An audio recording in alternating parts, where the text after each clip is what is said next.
चली हुई हाँ है जी। कि शाहीन क्लिक पहला टेस्ट मैच, गलती ये है कि अगर आप फॉर इंस्टेंस अगर आपका एक नंबर 1 या नंबर 2 फास्ट बॉलर या आपका कोई भी बैटर अगर इंजरी की वजह से टीम से बाहर होता है तो ऑटोमेटिक चॉइस होना चाहिए। ये नहीं कि वो वापस आया तो नहीं जी आप हमारे आप पैकिंग ऑर्डर में नीचे चले गए हो, वो पैकिंग ऑर्डर में ऊपर था। आपका अगर नंबर 1 या नंबर 2 फास्ट बॉलर है जो खेल रहा है, अगर वो इंजर्ड होकर बाहर होता है, आउट ऑफ फॉर्म होकर बाहर होता है, ठीक है, ठीक है। लेकिन इंजर्ड होकर अगर बाहर होता है तो जब वो वापस आ गया है तो उसको अपनी जगह दोबारा मिलनी चाहिए। और इसकी एग्जाम्पल हमें वाइट बॉल में भी मिलती है। आई थिंक शादाब इंजरी के बाद बाहर गए थे और इसी वजह से और इसी डायलॉग के आर्ग्यूमेंट में वापस आए। खैर, ये जो शाहीन वाला जो सारा डिलेमा है, इसकी बैक स्टोरी भी है जिनसे हम पूछते हैं। इसकी बैक स्टोरी ये है, ये पता नहीं कि ये वेरीफाइड है ये नहीं है, but Shan Masood apparently wasn't very happy with Shaheen's pace and the way that he was bowling. हमें जो ज्वाइन करें, ladies and gentleman, the speedster himself, the fastest of all time still now, अल्हम्दुलिल्लाह। और जैसे मैंने कल भी कहा था, ladies and gentleman, the legend himself is mister Shoaib Akhtar. Hello Shoaib भाई, अस्सलाम वालेकुम, how are you? Very good, thank you so much for joining us. Shoaib भाई, शाहीन शाह अफरीदी को लेकर बात हो रही है। बाजी भाई का कहना ये है कि पैकिंग ऑर्डर के अंदर जो पहले खेल रहा था, इंजरी के बाइस बाहर हुआ, उसको वापस लाना चाहिए रादर देन कि आप किसी और के लिए फिर जगह बनाते हैं। Shaheen Shah Afridi, what's wrong with him? 3.5 की उनकी इकॉनमी रही, 5 विकेटें गालबन उन्होंने पहले टेस्ट में हासिल की, but was very late of an affair. जहां पे हमें विकेट चाहिए थी वहां पे वो ब्रेक थ्रू नहीं लेके दे सके।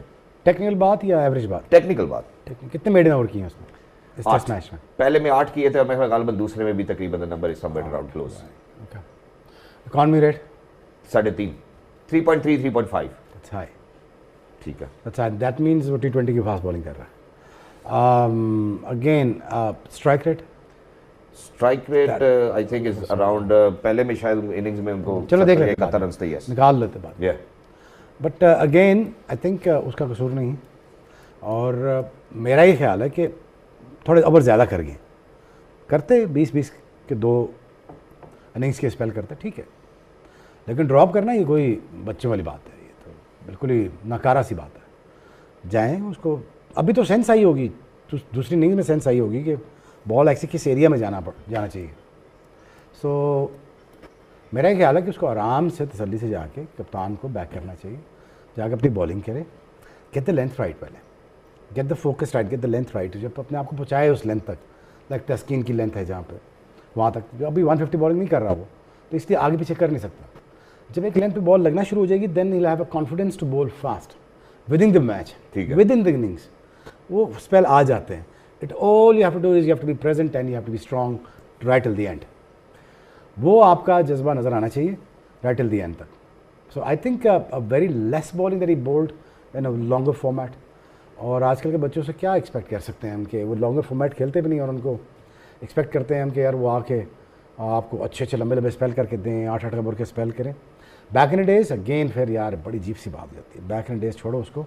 लेकिन रूल ये था, थंब रूल ये था, तो 5 से 7 ओवर 8 ओवर का स्पेल तो एक जेन्युइन फास्ट बॉलर करता ही करता है। ठीक है।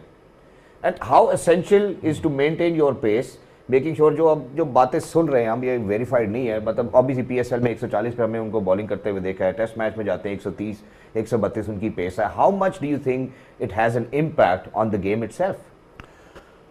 यार ये अपने आप को बचा रहे हैं खुद? देखिए, नहीं, ये भी कहना गलत होगा कि हमारे टाइम हम सारा टाइम 150 प्लस बॉलिंग करते थे, ऐसा कुछ भी नहीं। दैट इज़ टोटली रॉन्ग, और ये बड़ी फॉल्स एक हमारे लिए मिथ बनी हुई है कि हम 150 क्लिक करते थे। हाँ, ये बात ज़रूर थी कि हम 145 नीचे, 140 से नीचे कभी नहीं आए, ये बात भी जेन्युइन है। अगर हम 150 क्लिक ऊपर नहीं जा रहे, which is half a day हम जाते थे, हाफ अ डे वो हम मौका ढूंढ रहे होते थे बीच में यार कि यहाँ पे विंडो मिल जाए, और जिस्म गर्म हो जाता था दिन के टाइम।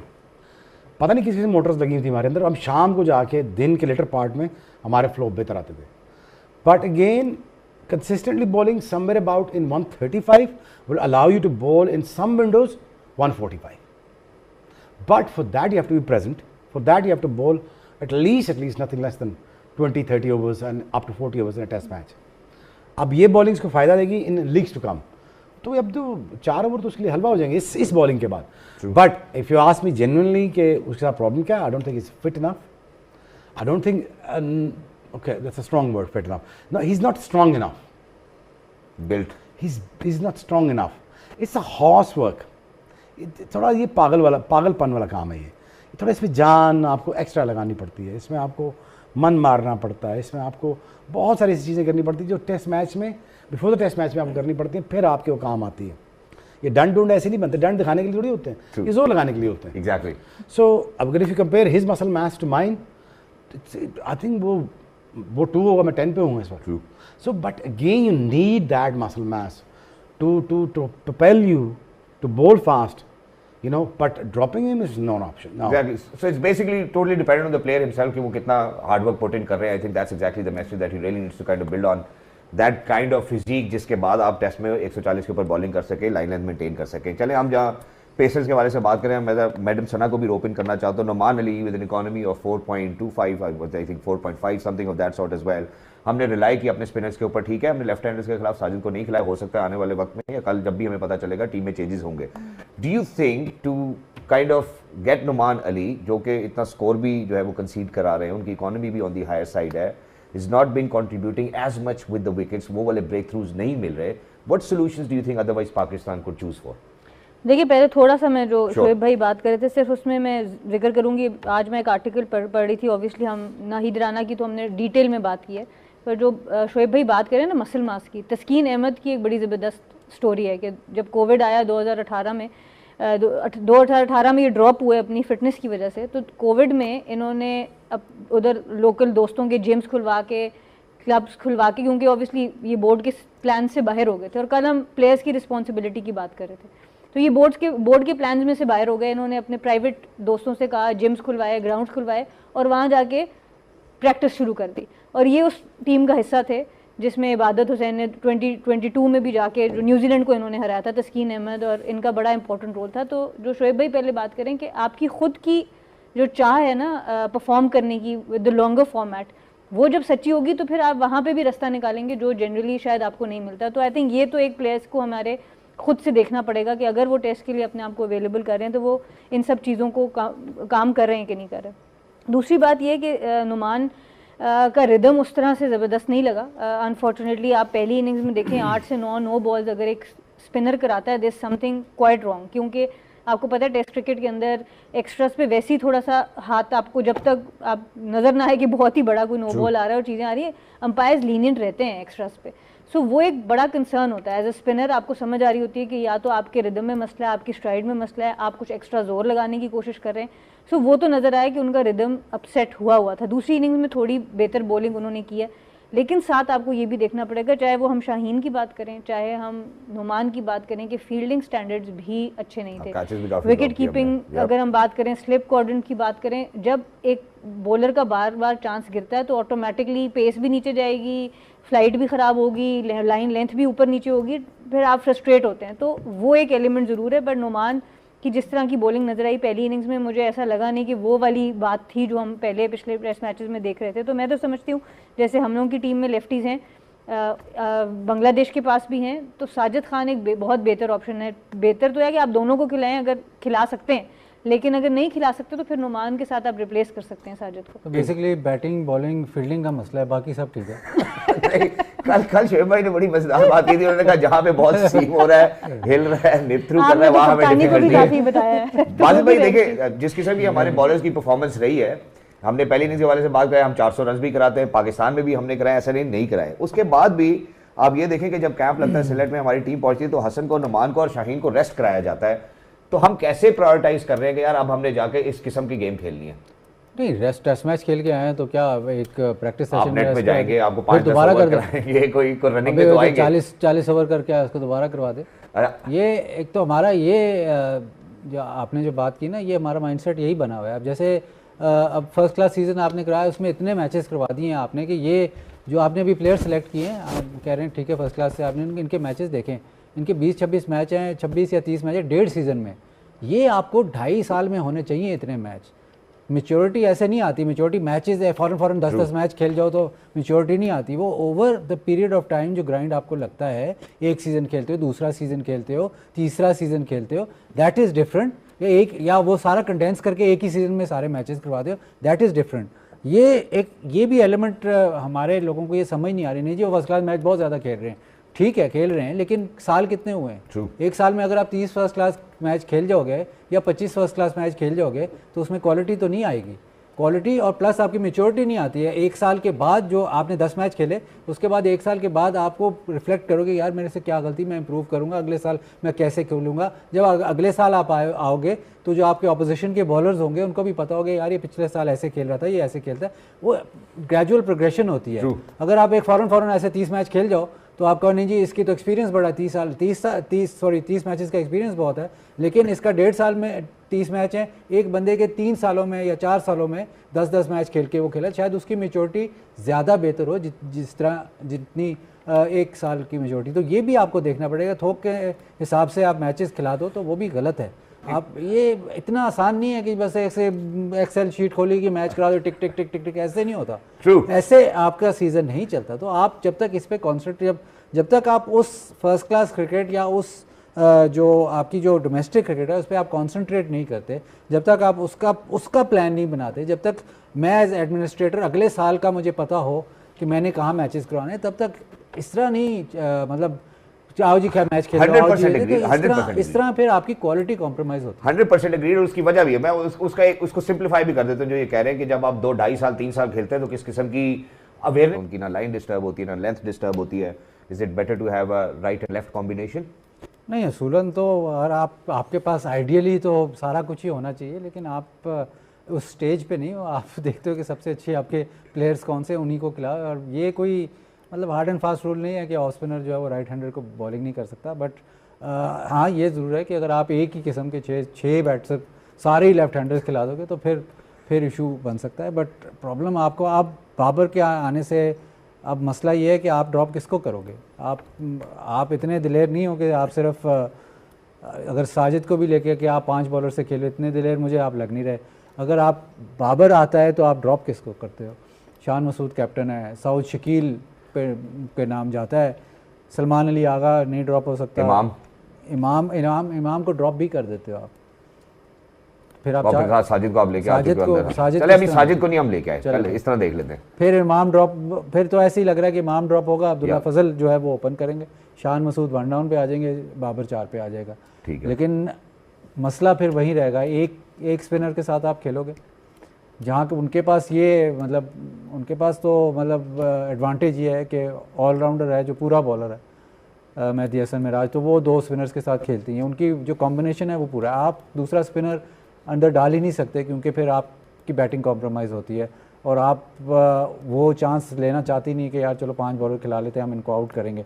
कल अगर आपने प्रेस कॉन्फ्रेंस सुनी हो तो सरफराज ये कह रहे हैं कि अगर मैच छोटा हमें लग रहा हो या मैच मतलब कम ड्यूरेशन का होगा तो उसके मुताबिक हम टीम चेंज करेंगे। तो इसका ये मतलब मेरे जहन से ये मतलब निकलता है, अगर मैच छोटा होगा तो आप बैटिंग पे कंसंट्रेट करोगे, क्योंकि अगर मैच छोटा होगा तो पिच थोड़ा सा हेल्पफुल होगा तो आपको बॉलिंग इतनी चाहिए नहीं। तो एक ही फिर बीच में चेंज नज़र आ रही है कि या इमाम को ही मेरे ख्याल जो लगता तो ऐसे ही है, क्या पता सऊद शकील एग्जैक्टली। मैं अब यही सवाल करने लगा था कि how would you see it, इमाम और सऊद?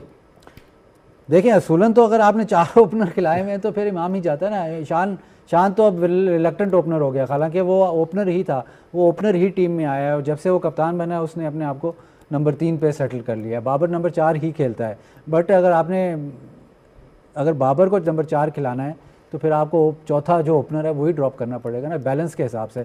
अगर आप चलें इमाम को भी खिलाते हो और सऊद शकील को ड्रॉप करते हो तो फिर बाबर 5 पे खेलेगा, फिर मुश्किल और फिर वही सलमान अली आगा फिर 7 पे खेलेगा। तो सलमान अली आगा जो इतने ज़्यादा रन्स कर रहा है, शुएब भाई के टाइम में ये ऑस्ट्रेलियंस ऐसे करते हैं कि जो नया प्लेयर आता है वो नंबर 6 से शुरू करता है और फिर जब वो रन्स करना शुरू हो जाता है तो उसको ऊपर ले जाते हैं।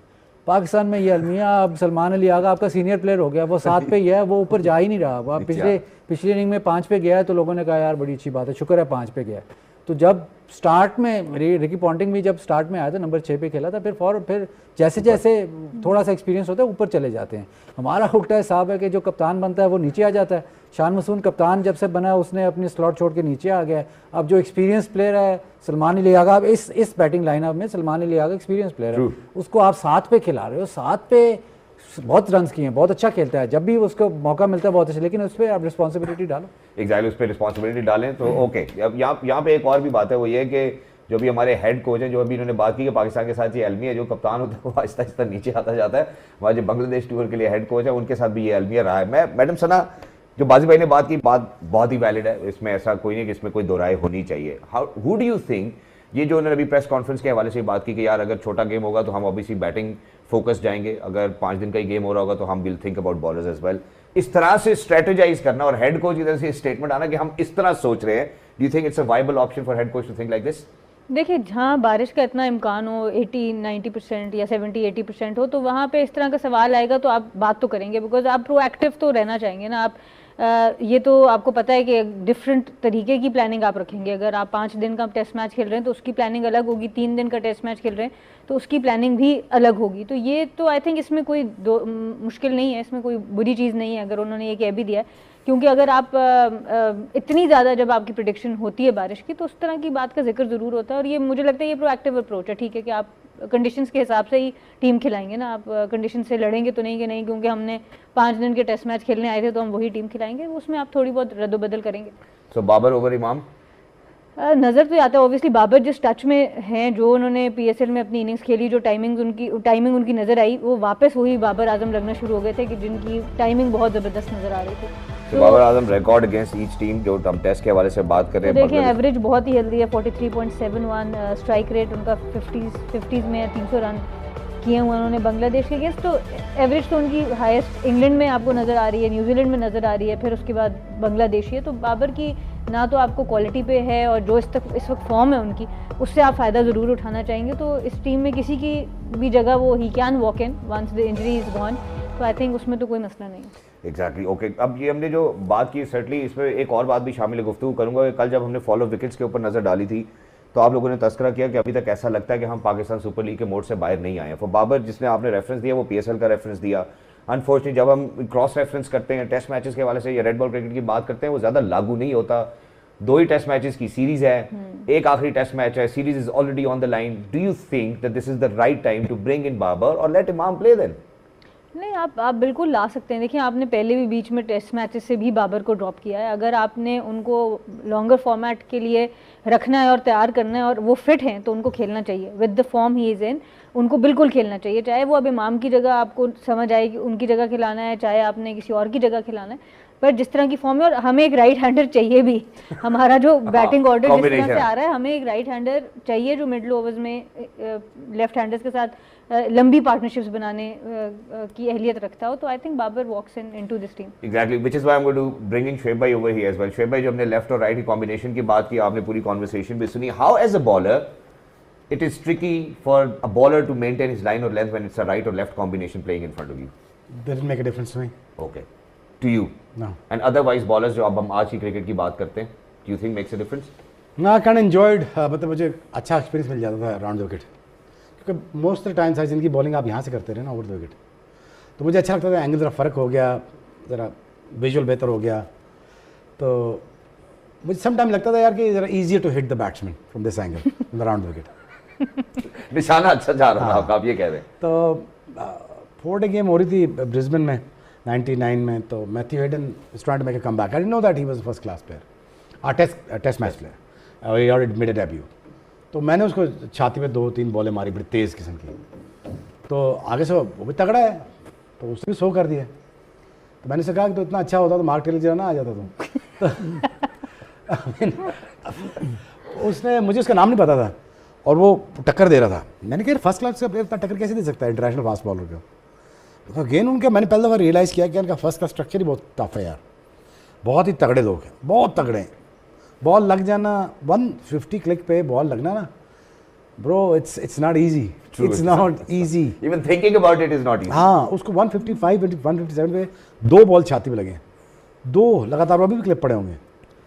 लेकिन उसने 100 भी किया, मैंने उसको आउट भी किया बाद में। लेकिन by the time he came back, you know, he made tons of score. It's all about the mindset यार, it's all about, जैसे सना ने कहा, आपकी चाहत कितनी है। एक तो निभाना है, एक चाहना है। ये निभाया जा रहा है काम, टेस्ट मैच खेला जा रहा है। टेस्ट मैच हमने तो बड़ा शौक से खेला था यार, टपाया जा रहा है। सो हमने तो बड़ा शौक से टेस्ट मैच खेला था। अब अगर वॉक इन करता है कोई, नहीं करता, इट्स ऑल डिपेंड्स यार। कि देखें अगेन टेस्ट मैच है। अगर आप अंदर जाते हो ना टेस्ट मैच के लिए, it's a very big thing. It's a huge thing यार। मैं मीन कितने सारे प्लेयर खेले हैं, बहुत खेल गए हैं इस 10-15 सालों में, तो सारे ही खेल गए, लेकिन यार टेस्ट मैच खेलना बहुत बड़ी बात है। I mean I still feel honoured you know कि यार कि मैं टेस्ट मैच खेलूँ। I mean, like it is. I know it's a 5 days cricket, but again going out there bowling in a spells, so it's a big thing. Pakistan should have. I mean, देखो, Pakistan already lost the series. Give or take, आप मानो ना मानो, Pakistan already lost the series. कल बारिश होती है, ठीक है, नहीं होती है, ये कैसे करते हैं? Again, Pakistan will play the continuously जो कर रहा है पाकिस्तान वो करता रहेगा। मुझे कोई ज़्यादा उम्मीद नज़र नहीं आ रही इनसे। ठीक है, इवन बाबर के आने से भी मुझे ज़्यादा उम्मीद नज़र नहीं आती कि कुछ हो सकता है। Yeah, So it doesn't make a difference basically. basically. So ये भी ड्रॉ ही लगता है match. So how Shoaib bhai sums it up is it doesn't make any difference कि आप अभी जो भी फुल कॉम्बिनेशन आप खिला लें, लगता नहीं है ऐसा कि पाकिस्तान के पास वो ग्रिट या वो स्किल एग्जिबिट करने की एक ऐसी ताकत मौजूद है जिसमें वो शायद इस सीरीज में कोई डिफरेंस क्रिएट कर सकें या ड्रॉ कर सकें। वेरी क्विकली, शान मसूद की कप्तानी पे जाने से पहले बाजिद भाई, we have 2 more uncapped players, do you think they deserve a chance? गाजी गौरी की बात कर रहे हाँ हैं जी। और चौथा कौन है? अमाद बट। अमाद भट्ट। अब अमाद भट्ट ऑलराउंडर आप खिलाएंगे बीच में। अब अभी शोएब भाई ने कहा है कि टेस्ट मैच ऑनर की बात होती है, तो अगर कैप्स बांटनी है तो आपकी मर्ज़ी है, फिर बंडी हो तो चलाई जाओ, फिर हर किसी को खिलाई जाओ। नहीं जी ये भी जा रहा है, इसको भी खिला दो। अगर आप 11 में ब्रेक थ्रू अपने ज़ोर पे नहीं कर रहे, फिर आपको खिलाने कि नहीं यार इसको खिलाना ही है, ये टूर पे गया इसको खिलाना ही है, वो गलत बात है। आपकी कॉम्बिनेशन में अमाद भट्ट अगर आ रहा है तो ठीक है। अगर रिजवान से आप समझते हैं कि एक मैच अगर उसका बुरा हुआ है तो उसको रिप्लेस करना है विद द कीपर, तो आपकी मर्ज़ी है। अभी गाजी गौरी को उन्होंने रखा हुआ है पीछे, जिस पे आपने काफ़ी देर से इन्वेस्ट किया हुआ था, उस लड़के को आपने करीब नहीं आने दिया, रोहेल नज़ीर, जो कि आप सोच रहे थे कि ये एक तो कप्तानी भी करता है, दूसरा आप सोच रहे थे कि ये आपका बैकअप कीपर है और उसको आपने लाइन में लगाया हुआ था। तो हर किसी को आप कैप अगर देनी है तो आपकी अगर बांट जा रहे फिर आपकी ये तो मर्जी है। जैसे शोएब भाई ने कहा ना कि क्या होती है, एक चाह होती है और एक जैसे अब सना जिम जाती है या शोएब भाई जिम जाते हैं, तो जिम जाना है, एक्सरसाइज करनी है। आप जिम जाते हो, आप पहले फ़ोन करते हो, यार वो जो फलानी जो प्रोटीन वाला जो मेरा मिक्सचर है वो तैयार है, मेरा जो खाना है जो इस तरह का है वो शशके वो पूरे हैं, फिर मैं जाऊँगा, वरना मैं नहीं जाऊँगा। ये सिर्फ इतना सा डिफरेंस। और ये जरूरी भी है, देखिए ये स्लाइड चेंजेस है, ये जरूरी है, डेडिकेशन के साथ करें जब कोई भी काम करें। कल ना हमने एक और बात की थी, मैं उस बात को मुकम्मल नहीं कर सका और मैं आज मुकम्मल करता हूँ, जहाँ हमने ये बात की थी कि बड़ा पॉजिटिव है कि टाइमली लड़कों को चांस मिल गया है, रन्स करके आ रहे हैं, व्हाट नॉट। तो यार जिन लड़कों को हमने पहले मौका दिया था, जिसमें कमरान गुलाम सर फहरिस्त आते हैं, काशिफ आते हैं, मोहम्मद अली हमारे बॉलर आते हैं, उनका क्या फ्यूचर है? अब ये एक नेगेटिव नहीं है इसके साथ? देखिए, सिलेक्शन की कंसिस्टेंसी पे और सिलेक्शन के विजन के ऊपर हम बहुत बात करते रहे और वो उसका मसला सिर्फ टेस्ट क्रिकेट तक महदूद नहीं है। वो चाहे आप वनडे क्रिकेट ले लें, T20 क्रिकेट ले लें, हमें यही प्रॉब्लम नज़र आती है। जैसे रोहेल नज़ीर की बात की बाजिद भाई ने, इसी तरह के और बहुत से प्लेयर्स हैं कि हसीबुल्ला को बीच में हमने देखा, फिर मोहम्मद हारिस आ गए, फिर हसीबुल्ला आ गए, फिर मोहम्मद हारिस आए, फिर आजम खान वर्ल्ड कप पे चले गए, उसके बाद फिर वही साइकिल दूसरे कीपर्स के साथ रिपीट होना शुरू हो गया। तो ये सिलेक्शन का जो डिलेमा है, इसके ऊपर अकाउंटेबिलिटी एज सच नहीं, क्योंकि या तो हम सिलेक्शन कमेटीज़ मिड टर्म हटा देते हैं, कभी कभी हम सिलेक्टर्स के साथ भी उतने ही इनकन्सिस्टेंट होते हैं, 1-2 सीरीज़ की परफॉर्मेंस में हम सिलेक्टर्स को चेंज कर देते हैं। तो आपको सोच समझ के 2-4 साल के लिए तो मिनिमम ये सेटअप रखना चाहिए, और फिर उन 4 सालों में T20 की बात करें, वनडे का तो आपका 10 साल का होना चाहिए जो प्लान होता है, तो वो आप उस कंसिस्टेंसी को लेके तो चलें। अगर आपका पूल ऑफ प्लेयर्स मेरे नज़दीक एक world cup to another world cup more than 25 players होता है, इसका मतलब है कि आपकी पहले दिन ही सिलेक्शन ठीक नहीं थी। हम इतना घूमते फिरते हैं कि हम लोग एक वर्ल्ड कप से दूसरे वर्ल्ड कप तक मे भी हमारा पूल इवन 40 प्लेयर्स पे चला जाता है। तो ठीक है, आप रोटेशन भी करें, आप डिफरेंट ऑपोजिशन के अगेंस्ट डिफरेंट टीम्स खिला सकते हैं, उस तरह आपका पूल जाए, ठीक है। बट अगर आपकी बेस्ट 11 में इतनी चेंजेस हैं, जो आपको पता है कि ये मेरी तगड़ी बेस्ट 11 है, उसमें आप more than 30-35 players with in world cup या 40 प्लेयर्स तक पहुंच जाते हैं, इसका मतलब है कि आपकी थॉट प्रोसेस में क्लैरिटी नहीं है, आपको पता नहीं है कि आप क्या करें। वेरी क्विकली, आखिरी 2 मिनट हैं, एज ए स्किपर आप शान मसूद को क्या मशवरा देनी चाहेंगी? शान मसूद माशाल्लाह ऐसे कप्तान हो गए हैं जो कि 6 away straight consecutive losses Pakistan के लिए लेकर आ चुके हैं। How do you think that he could actually break a change? और शोएब भाई ने गालिबन एक बयान भी दिया है, उन्होंने कहा कि यार वो चूंकि he is a nice guy इसलिए उसको कप्तान बना दिया। देखिए, आई थिंक इसमें कोई शक नहीं है, is a nice guy, he communicates well, वो उनकी क्वालिटीज़ हैं। हम कहते हैं कम्युनिकेशन एक लीडरशिप की लीडर की क्वालिटी होनी चाहिए, बट साथ आपकी अपनी परफॉर्मेंस, आपकी टेक्टिकल अंडरस्टैंडिंग और यूज़ ऑफ प्लेयर्स को आपने उठाना कैसे। अनफॉर्चुनेटली ख़ास तौर पे उनकी कप्तानी की जो हम सारी बात कर रहे हैं, एक तो एक्सटर्नल फैक्टर्स भी बहुत रहे हैं, वो भी आपको देखना पड़ेगा कि जो बाहर की डिसीजन मेकिंग है उससे भी उनकी कप्तानी इफेक्ट बड़ी हुई है, और वो उसके अगेंस्ट बोल सके या नहीं बोल सके वो बेहतर बताएंगे। लेकिन जो 11 के अंदर की कप्तानी है, जो 15 में से 11 बनाने वाली कप्तानी है, उसमें वो बेहतर, जो हम बड़े अरसे से बात करेंगे उस पर वो बेहतर कर सकते हैं। और वंस दैट 11 इज सेट, उसके बाद आप टेक्टिकली अंदर फील्ड प्लेसमेंट्स पे आप अपने बॉलर्स के साथ वो सारे काम तो आपको करने हैं as a captain. Exactly. So very quickly one last question, win the toss bat first. अब तो सब यही कहेंगे कि फोर्थ इनिंग्स में आप बैटिंग ना करें। एग्जैक्टली। शेब भाई सेम। वाजिब भाई आप क्या कहेंगे? Win the toss and if you win the toss. बारिश हो रही है और टॉस, जब बारिश होगी तो तब की बात करेंगे ना, पहले तो हम टॉस की बात कर रहे हैं। पहले सूरज निकला हुआ यार तो फोरकास्ट कर रहा ना, फोरकास्ट है ना, फोरकास्ट। सूरज निकला, हम टॉस को भी फोरकास्ट करें कि डिसीजन क्या होना चाहिए। सूरज निकला हुआ भाई, आप जब टॉस कर रहे हैं सूरज निकल आया, जब जाएंगे तो देख लेंगे। बारिश होगी, जब आप ये कह सकते हैं कि बारिश होनी है, तो हम ये भी तो कह सकते हैं कि टॉस होना है। कैसी होंगी वो सबसे पहले तो ब्रेकिंग न्यूज़ आपको देनी चाहिए, जो न्यूज़ तो आप देते हैं। पाकिस्तान को 8 पॉइंट डिडक्ट हुए हैं स्लो ओवर रेट के। अब ये 8 पॉइंट सिग्निफिकेंट हैं, क्योंकि अगर आप ये वर्ल्ड टेस्ट चैम्पियनशिप में टेस्ट मैच पूरा जीतते हो तो आपको टोटल 12 पॉइंट मिलते हैं। तो एक किस्म का आप एक टेस्ट मैच हार ही गए हो, क्योंकि जो आपके जो 12 पॉइंट पहले थे एक टेस्ट मैच जो आपने जीता था, वो अब रह गए 4। और इससे आपकी जो परसेंटेज है जिस पे सारा कुछ डिसाइड होता है, परसेंटेज भी इसी तरह डिसाइड होती है कि जो मैक्सिमम पॉइंट्स अवेलेबल हैं उनमें से आपने कितने पॉइंट्स लिए उसकी वो परसेंटेज निकालते हैं। तो आपने 12 लिए हुए थे, अब आप 4 पे आ गए हैं, तो आपकी परसेंटेज भी नीचे होगी। आपने कल बात की थी कि कैसे पाकिस्तान फाइनल में पहुंचेगा, कैसे मैचेस जीतेगा, फाइनल पहुंचेगा। अब और भी मुश्किल हो गया, क्योंकि आपने जो एक मैच जीते हुए थे वो तो आपने तकरीबन 4 पॉइंट उसके रह गए, वो 12 से आप 4 पे आ गए। तो वो जो सिचुएशन है वो और मज़ीद ख़राब होगी। Exactly. So as of now obviously हमने ये प्लान किया था कि हम ये towards the end of the program करेंगे, बट चूंकि बाजी भाई ने मेंशन कर दिया, बट पाकिस्तान के chances as of now ladies and gentleman, जो अगर हमें देखते हैं क्वालिफिकेशन चांसेस है 5%। हमें जो विन्स चाहिए फिलहाल वो 8 चाहिए 10 में से, जिसमें अगर हम होम की बात करते हैं श्रीलंका, न्यूजीलैंड, उसके बाद बांग्लादेश है, फिर वेस्ट इंडीज, इंग्लैंड। सो 2025 से 27 का जो टेस्ट चैंपियनशिप का साइकिल है, that's how it is. Looks impossible और पॉसिबल फ्रॉम हियर ऑनवर्ड्स।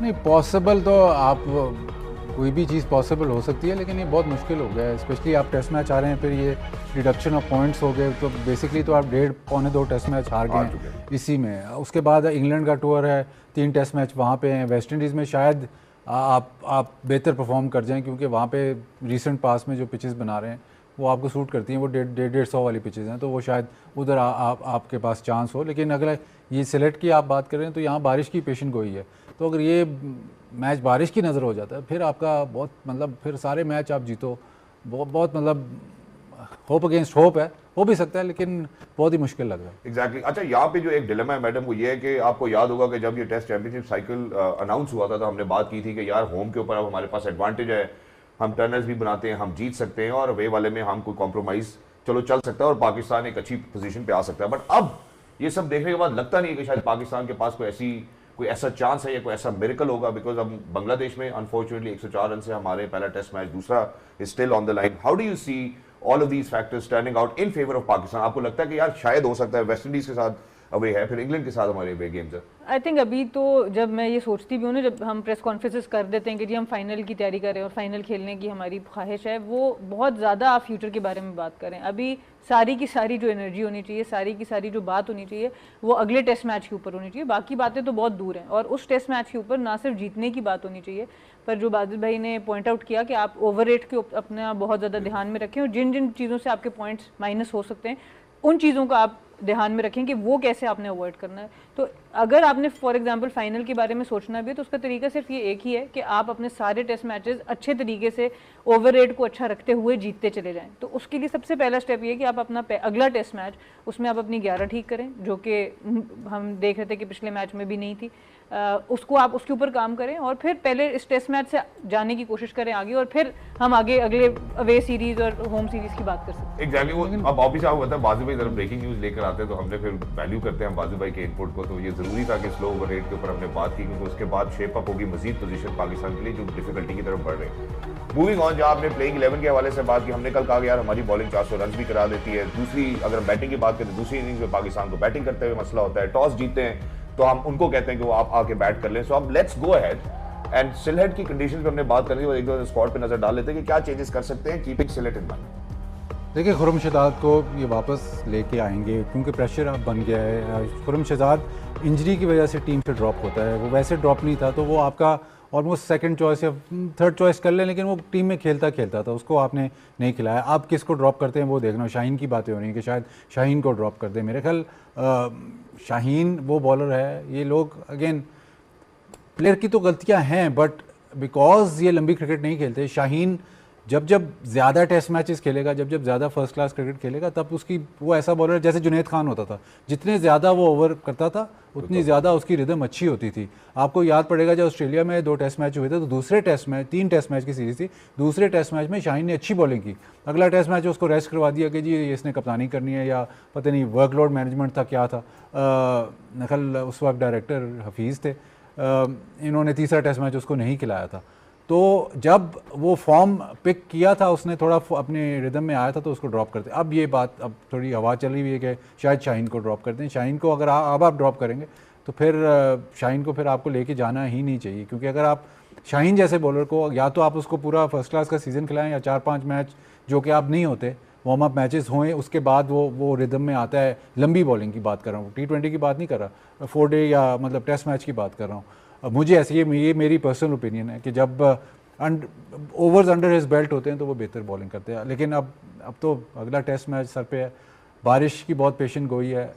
मेरे हिसाब से अगर बारिश होती है तो शायद ये पाकिस्तान के लिए बेहतर है, क्योंकि जितना छोटा टेस्ट मैच होगा उतना आप लोगों के कल मैंने तस्करा किया है इसमें, अगर आप मैंने नंबर्स पे तस्करा किया है, मतलब लोग कहेंगे यार ये तो वही बात है कि कल मेरा एग्जाम है, मैं कहूँ यार कल कोई छुट्टी हो जाए किसी तरह। हाँ, लेकिन बारिश मतलब 80% 90% 3-4 दिन की बारिश है, तो उसमें अगर टेस्ट मैच छोटा होता है तो उसमें पाकिस्तान को दो तरीक़ों से फ़ायदा है। एक ये है कि Bangladesh is making the play, Pakistan is not making the play. Bangladesh चाह रहा है कि हम टेस्ट मैच जीतें, वही चाह रहे हैं कि हम, जैसे पिछले मैच में भी उन्होंने ये डिक्लेयर किया था, वो डिक्लेरेशन आम मतलब बंदा अगर ऐसे सोचे इतने ज़्यादा ओवर्स और अभी आप खेल सकते थे और शुरू से ही आपने अटैक कर दिया कि नहीं हम मैच जीतने के लिए तरफ जाएंगे। तो ये भी अब जो नेक्स्ट टेस्ट मैच है उनको भी पता है कि बारिश की पेशन हुई, तो वो भी कोशिश करेंगे कि जल्दी ऐसी सिचुएशन बनाए कि मैच जीते जिसमें फिर पाकिस्तान का चांस बनता है। और स्पेशली अगर पिच ऐसा मतलब थोड़ा सा मॉइस्चर रहता है, उसमें 3-4 दिन मॉइस्चर रहता है, तो फिर लो स्कोरिंग मैच में फिर पाकिस्तान इन होता है। लो स्कोरिंग मैच में पाकिस्तान का जो है वो चांस है, बाजी भाई कहते हैं। इसका मतलब है कि अगर टैलेंट एग्जिबिट करने की बात हो तो शायद उससे हम घबराते हैं थोड़ा सा, बट अगर नेचुरली कोई कंडीशन हमारे फेवर में आ जाए तो नहीं, ये तो मैंने आपको कल भी बताया, बहुत रेयर है आजकल, मतलब पिछले 1.5-2 साल में बहुत रेयर है कि जब 4 या 5वें दिन टेस्ट मैच जा रहा है तो पाकिस्तान, 5वें दिन तो कम ही किया, लेकिन चौथे दिन, तीसरे चौथे दिन जाता है टेस्ट मैच तो पाकिस्तान जीतता नहीं है। जब 2-2.5 दिन में टेस्ट मैच खत्म हो रहा है तो फिर जीत रहा है, तो फिर जीत सकता है। वेरी क्विकली मैडम सना, ब्रेक से पहले मैं आपसे पूछना चाहता हूँ, उन्होंने सिलेट के बारे में ये तो बता दिया कि वहाँ का मौसम कैसा होगा, आबर आलूद होगा, रेन के चांसेस हैं, और अगर रेन फोरकास्ट हुई तो शायद पाकिस्तान के लिए फेवरेबल हो। वैसे अदरवाइज सिलेट की कंडीशंस के हवाले से अगर हम बात करते हैं, अगर because it's a nature's cause कि अगर बारिश होगी या नहीं होगी, otherwise how does Sylhet play? देखिए, हमने तो जो क्रिकेट खेली है हमने मिक्स ग्राउंड्स पे खेली है, मेन ग्राउंड्स पे भी खेली है, क्लब ग्राउंड्स पे भी खेली है, बट पिछले कुछ सालों में जैसे हम बात कर रहे थे, बांग्लादेश की पिचेस को ओवरऑल चेंज किया गया। जनरली तो वहाँ पे आपको स्लो विकेट्स मिलती थी, स्पिनर्स को फ़ायदा ज़्यादा नज़र आता था। पिछले टेस्ट मैच में भी अगर देखें तो बांग्लादेश के स्पिनर्स ने तो 10 आउट किए हैं, तो वो तो उनको पता है कि स्पिनर फास्ट बॉलर को आपको बैलेंस में लेके चलना पड़ेगा। पर अब जिस तरह की पिचेस ओवरऑल हम बांग्लादेश में चेंज होता देख रहे हैं, तो मुझे लगता है कि इसी तरह की पिच होगी जैसे हमने देखी है, कि बैटर्स के लिए भी काफ़ी कुछ है और फास्ट बॉलर्स के लिए भी है। और अगर ग्रास छोड़ी भी तो इसमें ये ना समझें कि स्पिनर्स का रोल नहीं होगा, आपको प्रॉपर स्पिनर्स खिलाने पड़ेंगे। साजिद खान का अपना एक रोल है, उन्होंने पिछले दफ़ा भी मीरपुर में जब टेस्ट हम खेले थे बहुत अच्छी परफॉर्मेंस दी थी, तो पाकिस्तान को ज़रूर सोचना चाहिए कि उनको 11 में ज़रूर लेके आए। Exactly, and with so many left-handers in your opposition, I think Sajid Khan needs to make a spot, and that's what the experts say. जहाँ पे बाजिद भाई ने शाहीन के हवाले से बात की कि यार शाहीन जाता है, खुर्रम को इंजरी थी इस वजह से वो बाहर गया था, and he should come back. What is wrong with Shaheen? I think this is something that we need to identify. उनकी इकोनॉमी अगर मैच के हवाले से बात करते हैं